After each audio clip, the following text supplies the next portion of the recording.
2 years ago, I embarked on a journey to refresh my mechanical skills. Over the years, I've become a bit lazy, paying others to do the work for me. And in the process, I lost touch with something that I love, which is fixing things with my own 2 hands. I'm no mechanic. In fact, I run an AI and automation company that's so far detracted from mechanics. I need to get back and rediscover my passion for working on cars and motorbikes. The first car that I brought was this crash-damaged Mini Countryman. At the time I thought it would be a manageable project, but it turned out to have way much more damage than I could ever have anticipated. Whilst testing all my skills, you wouldn't find my methods in any workshop manual. And I had to come up with some crazy ideas to get this thing back on the road. And even though stripping all the interior and replacing the airbags was new to me, I think the end result was well and truly worth it. And that led me to the reckless purchase of the Fiesta. Well, let's just say this thing liked to let more water in than what it didn't. But it did further my knowledge around repairing some of the more technical sides of the suspension and other parts of the vehicle. And that brings us to this one, the big one, the Mark 1 Audi TT. I found the cheapest Mark 1 Audi TT for sale on eBay. And I brought it. 9 videos ago, this car was ready for the scrap heap, and to be honest, that's exactly where it was headed. I bought it as spares and repairs from a dealer in Birmingham. Yeah, I know. It wasn't much to look at back then, but it was tired, broken, and a shadow of what it once was. But to me, this was the perfect project, a chance to save a car that most people wouldn't bother with. After countless hours, a fair bit of money and a whole lot of sweat invested into this car, we've created something truly special. It's a build that I'm incredibly proud of. And that, guys, is why this video is a little bittersweet. This marks the end of the Mark 1 TT build series, but it means it's ready to move on to its next story, its next happy ending, which I'll tell you about later on. So I managed to pick up this set of Stance Plus Ultra coilovers for the Mark 1 TT. I've used these before. I had them on my Volkswagen T6 and they were actually okay. These are in alright condition. They could do with a bit of a clean up, so I'm going to get them cleaned up and let's get them fitted. So first things first, I've removed the wheel and jacked up the car using the rear control arm. Now, using a T25 and a small ratchet, I'm going to remove the wheel arch liner as far as I can, just to get in to the bolt that's at the top of the shock.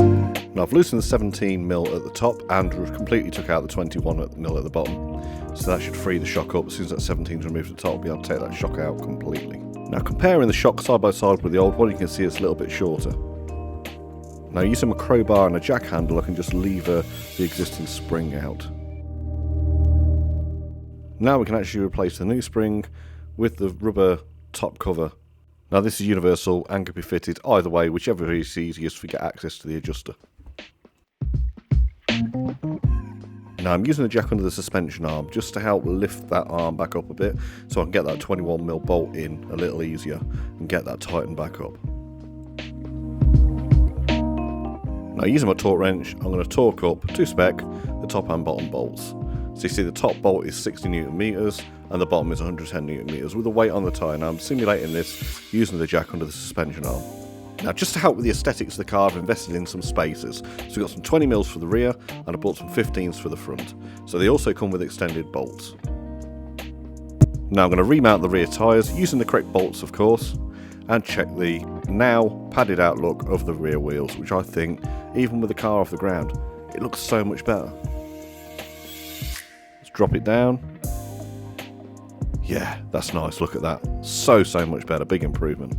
Now ignore the height of the suspension at the moment because the car will need to move for the suspension to settle down, and that will lower once that's been done. Now I'm just going to tighten the wheels with my breaker bar and then run over them with a torque wrench.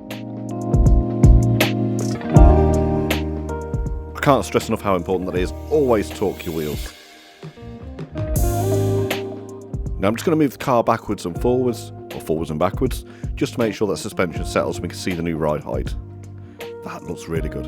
Now, whenever you're dropping a car that has the rear arm set up like the TT does, you'll always increase the camber. So as you can see there, the wheel's just towing out a little bit more than what it was.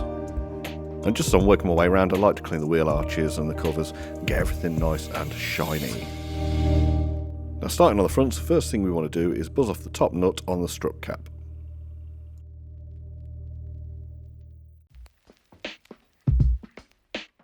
The next thing I need to do is remove the retaining clips for the brake lines and or any ABS sensors that are currently there fitted. I find a claw hammer against the strut probably the easiest way of just pulling them out. And these clips are easy to replace, they're really cheap as well.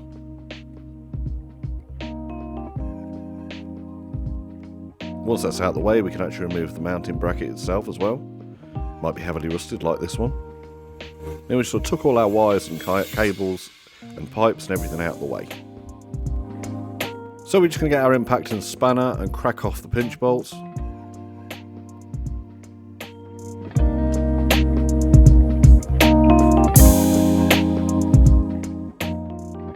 Then using a hammer, we're just going to tap the bolt out.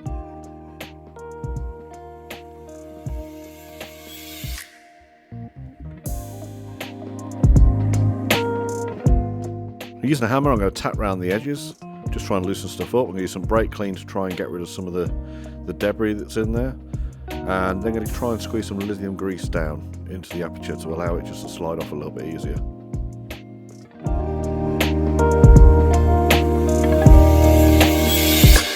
Using a flat blade screwdriver, I'm just going to tap that down into the pinch, just to open it up a little bit to make it easier to slide off the strut. Now I'm going to take a nice weighted lump hammer and start tapping away at the hub.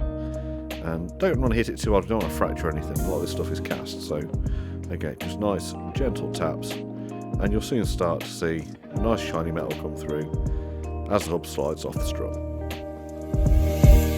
Keep working at it with the hammer, keep spraying the penetrant on it, and you'll start to see some progress.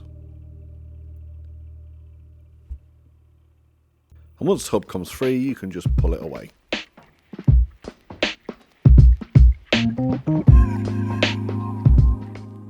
And once that's done, we can release the top mount bolt to release the strut. Now make sure you actually take care, not like me, and strap that strut up somewhere so it doesn't fall down. Otherwise you end up breaking or tearing a brake line or something. Don't be like me, be careful. Now here we have our new coilover, we're including top mount bolt. So what we can do is just slide the top mount rubber onto there, and then we can reinstall this back in and secure it up top. Now before we do reinsert the strut, give it a little squirt of lithium grease just inside the hub, just to make sure it slides in nice and easy. I'm just using the jack to support the bottom of the hub so it's easier to line the strut and the hub up. Now once you've got it lined up, if you give it a little wiggle, it should just pop in. And now we need to be careful of the fin on the back of the strut, make sure that fits into the pinch.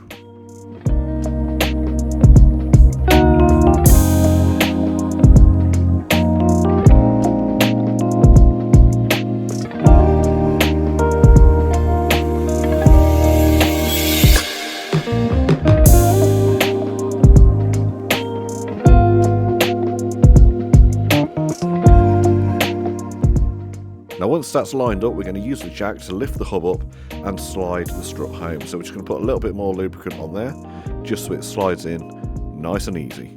I'm just going to use a hammer just to tap it, just so it just goes into position. And we're going to wind the jack up, and hopefully, not too much pressure, it should start to slide in. I'm just going to give it a bit of a tap with the hammer just to help with the alignment. Just a little another there we go, as if by magic it slides home. And you can see where it needs to go up to from where it's previously been fitted. Now what we're going to do is refit the pinch bolt. And once that's tightened up, we can start to refit all our pipes and our connectors and the drop link as well. So I'm just going to release some pressure off the jack so I can line the drop link up and pop that through, and we'll get that nipped up.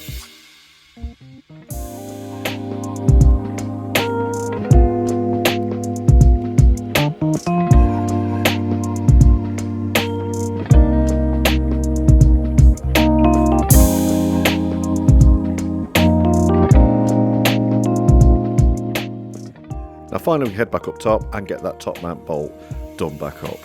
So I'm using a hex here with an offset wrench. I'm just going to nip this up as tight as we can.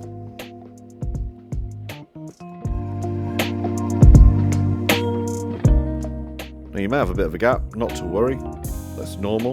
It means the top hat's compressed a little bit, but that's not a concern. As long as that cap goes back on, then we're all good. Let's take this old girl on a test drive.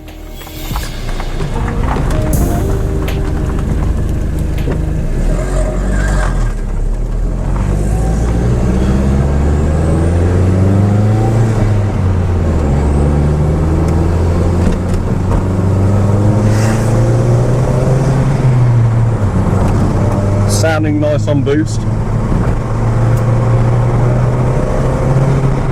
Would go for a bit so we don't catch him up too quick. Right, away we go. First gear, 6,000 RPM change. Second gear, 5,500 RPM change. Peak boost 9 psi in third gear. Fourth gear, about 8 psi. Right, we're going to go for an overtake. Here we go.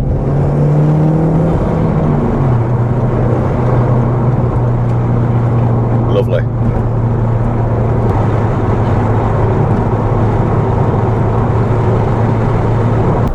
Let some of this traffic go.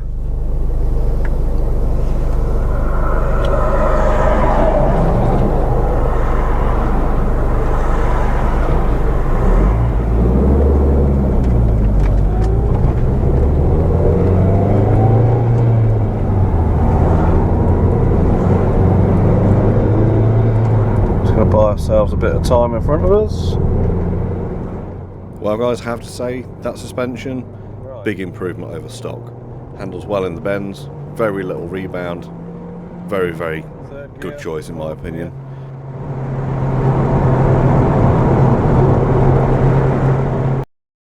And there it is, the Mark 1 TT transformed from a beaten down project car into something I'm genuinely proud of. But this car's journey doesn't end here.